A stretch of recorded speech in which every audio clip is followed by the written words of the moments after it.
Hello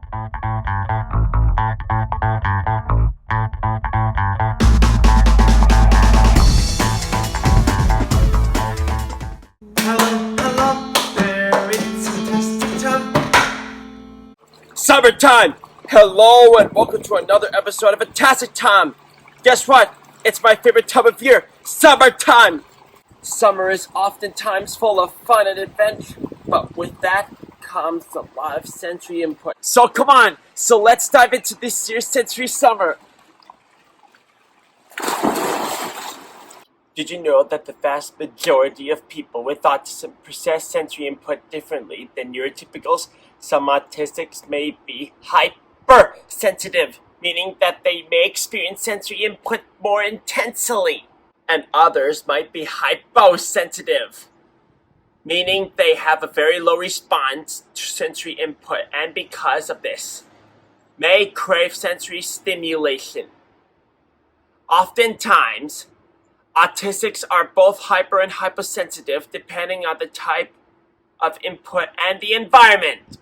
It's important for people who experience sensory input normally to be aware of the many different ways sensory input can affect us. So let's stimulate our minds. Most people know of the 5 main sensory systems: visual, auditory, olfactory or smell, gustatory or taste, and tactile or touch, but there are a couple more you may not have heard of. They are vestibular, and proprioception, and interoception.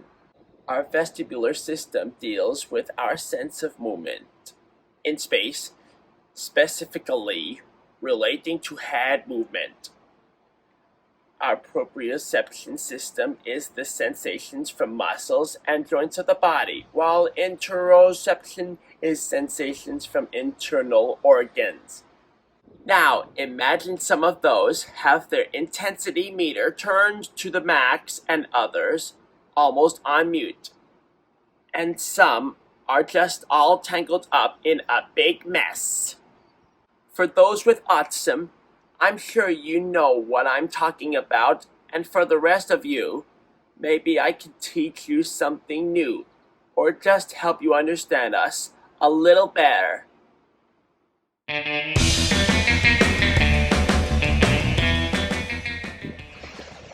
The beach is one of my favorite places to visit.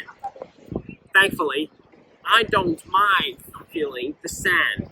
For some people, the feeling of sand could be extremely irritating or even extremely painful. I like the feeling of sand that's just right, but not too hot. Keep in mind all of the different types of sensory input that could be overwhelming at the beach, like the smell and feeling of sunscreen, noises, and much more. Now, time to go to the theme park! This is a really fun and exciting summer activity. I love the rush of adrenaline I get from an awesome roller coaster ride. Come on, let's go! Some things that are hard for me at theme parks, when people are loud, when it is crowded, the loud noises of the roller coasters, and waiting in tight, crowded lines. Some things that might help when going to a theme park: earplugs, sunglasses, and headphones. Check to see if the theme park offers any accommodations. King's Dominion offers a timestamp system so that you don't have to wait in hot, crowded lines. Thanks for diving into these sensory-full experiences with me. It is always good to remind yourself of the different ways autistics experience sensory input. It can help you gain a better understanding of why someone may be acting a certain way. So I hope you all can keep this in mind and have a great sensory summer. Bye!